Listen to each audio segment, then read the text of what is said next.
साध संगत जी, प्यार से कहिए धन निरंकार जी। साध संगत जी, दासी का आज का टॉपिक है अध्यात्म, जीवन जीने की एक कला। तो जो भी दासी के चैनल में नए हैं, कृपया करके सबसे पहले दासी के चैनल को सब्सक्राइब कर लें और लाइक, शेयर और कमेंट में धन निरंकार जी भी लिखें। तो आइए सुनते हैं। जब से इंसान इस धरती पर आया है, जीवन के हर क्षेत्र में विचरण करने वाले बुद्धिमान व्यक्ति मानव के आचरण तथा रहन सहन में सुधार लाने की दिशा में प्रयास करते आ रहे हैं। दार्शनिक हो या विद्वान, वकील हो या साइंसदान, सभी ने ऐसी महत्वपूर्ण उपलब्धियां प्राप्त की जिनसे जीवन को जैसा उन्होंने पाया था उससे और सुखद, समृद्ध तथा गतिशील बनाया जा सके। मानव जीवन की उन्नति के इस प्रयास में धार्मिक विद्वान तथा संत महात्मा भी किसी से पीछे नहीं रहे। गुरु, पीर, पैगंबर मानवता को धर्म से जोड़कर इसका कल्याण करने में निरंतर योगदान देते आए। वे इंसान की केवल भौतिक उन्नति ही नहीं चाहते थे, बल्कि उन्होंने जीवन के आध्यात्मिक पक्ष का भी सुधार किया। उन्होंने सत्य का प्रचार किया और इंसान को उसके मूल तथा सृष्टि के रचयिता प्रभु परमात्मा के साथ उसके नाते का बोध कराया। उन्होंने मानव को सदा धार्मिक बनाकर उसके जीवन को आनंदमय बनाने का प्रयास किया। आध्यात्मिक जीवन का अर्थ है कि अध्यात्म हमारे प्रत्येक रिश्ते, नाते तथा व्यवहार का आधार है। हम जो कुछ भी सोचते हैं, बोलते हैं अथवा करते हैं, अध्यात्म उसे दीक्षा देता है। अर्थात हम निरंतर परम सत्य ईश्वर प्रभु परमात्मा के अस्तित्व, इसकी उपस्थिति का एहसास करते हैं। अध्यात्म पर आधारित जीवन जीने वाला मानव अपने हर कार्य में, हर समय, हर परिस्थिति में ईश्वर की उपस्थिति अनुभव करता है। अतः अध्यात्म पर आधारित जीवन जीने के लिए इंसान की सबसे पहली आवश्यकता है ईश्वरीय ज्ञान की। सभी गुरु, पीर, पैगंबरों ने इसे मानव जीवन का सबसे अनिवार्य अंग और जीवन का सबसे महत्वपूर्ण लक्ष्य बताया है।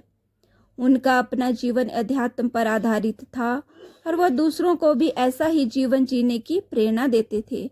उन्होंने यह भी बताया कि ईश्वर का बोध केवल किसी ऐसे ब्रह्मज्ञानी से ही प्राप्त किया जा सकता है जो न केवल इसे जानता ही हो बल्कि दूसरों को इसके दर्शन कराने के लिए सक्षम भी हो। ईश्वर का बोध न शास्त्रों के अध्ययन से और न ही अपने किसी यत्न प्रयत्न के द्वारा प्राप्त किया जा सकता है। इसके लिए जिज्ञासु को पूर्ण सद्गुरु की शरण में जाना होगा। परमात्मा क्या है? ईश्वर किसे कहते हैं? ईश्वर प्रभु परमात्मा से अभिप्राय है सृष्टि का आधार, सृष्टि का मूल तत्व। यही वह परम तत्व है जो सृष्टि के कण कण में व्यापक है। यही सबकी संभाल करता है, सबका आधार तथा पालनहार है और यही जब चाहे जिसे चाहे समेट लेता है। यह सृष्टि के कण कण में व्यापक है। यह सब प्रकार से सब में, सब कुछ में समाया हुआ है। अर्थात ईश्वर प्रभु परमात्मा किसी भाव का नाम नहीं और न ही यह किसी दार्शनिक की कल्पना अथवा आस्था का नाम है।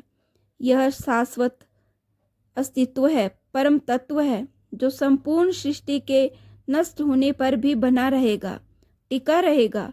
जो ईश्वर में विश्वास रखते हैं वह जानते हैं कि प्रभु स्वयंभू है, अपने आप से ही इसका अस्तित्व है और इस सत्य को केवल स्वीकार करना है, इसकी अनुभूति करना है। संत निरंकारी मिशन का विश्वास है कि जब सतगुरु इस ईश्वर प्रभु परमात्मा का ज्ञान करवाता है, वह इसकी पूजा करने अथवा इसे याद करने का ऐसा सरल उपाय बताता है जिसे संसार भर के लोग बिना किसी कठिनाई के अपना सकें। मिशन के सत्संग कार्यक्रम में कहीं कुछ ऐसा नहीं जो किसी भी भक्त को वहां आने से मना करता हो, भक्ति के इस कार्यक्रम में भाग लेने से रोकता हो। ईश्वर की पूजा विश्व स्तर पर समान ढंग से हो सके, इस दिशा में उठाया जा रहा यह एक बहुत बड़ा कदम है। इस प्रकार यह ब्रह्मानुभूति भिन्न भिन्न संस्कृतियों तथा धर्मों के लोगों को एक करने तथा विश्व स्तर पर एक स्थान पर बैठकर एक प्रभु परमात्मा का गुणगान करने के लिए साधन बन जाती है।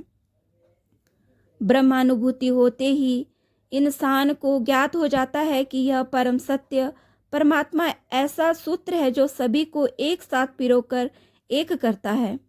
इससे एकता का भाव स्थापित होता है। सभी अपने दिखाई देते हैं।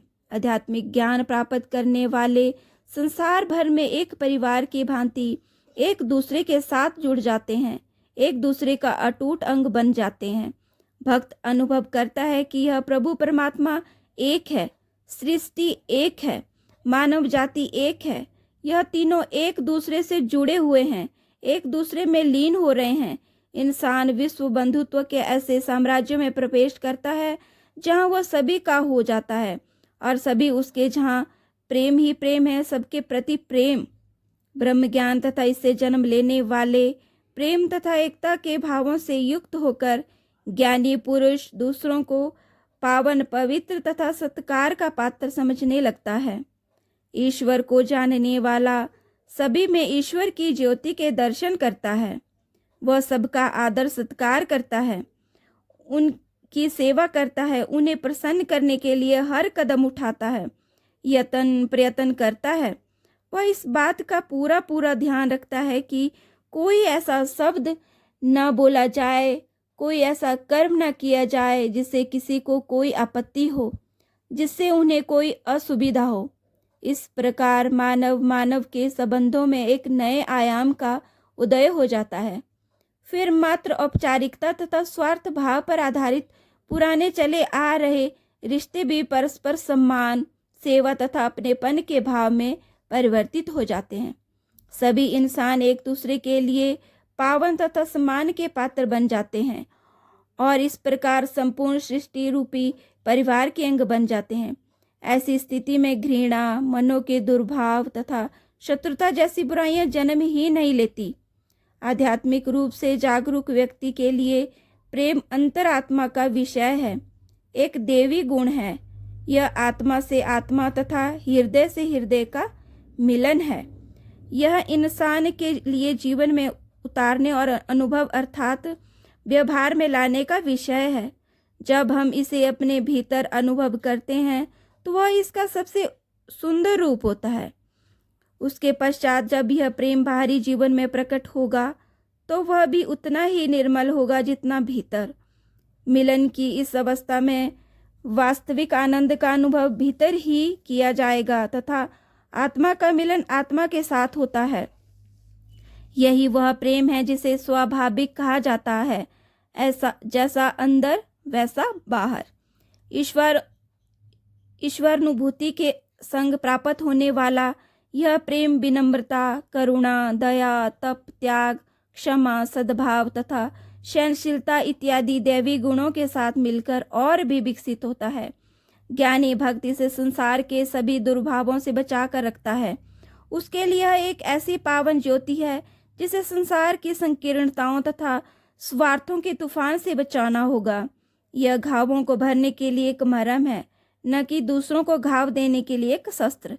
यह करुणा तथा सौहार्द का विषय है जिससे कभी किसी को ठेस न पहुँचे। प्रेम को जलने जलाने का विषय नहीं बनने देना होगा। ब्रह्म ज्ञान इंसान को कर्मयोगी बनाता है। ईश्वर को जानने वाले बीत गए और को लेकर चिंता नहीं करते रहते। वह वर्तमान में जीते हैं। वह अतीत से शिक्षा जरूर लेते हैं परंतु असफलताओं के कारण निराश हताश नहीं रहते।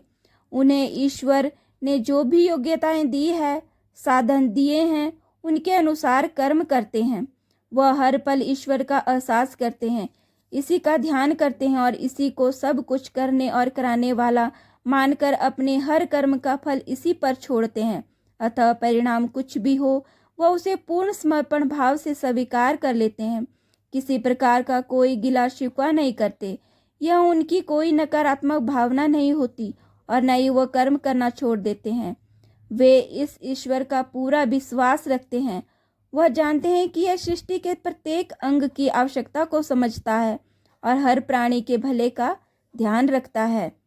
ईश्वरानुभूति हर परिवार से पलायन करना अथवा साधु संत फकीर बनकर समाज पर बोझ बनना नहीं सिखाती। संसार के सुखों का त्याग करने की सलाह नहीं देती।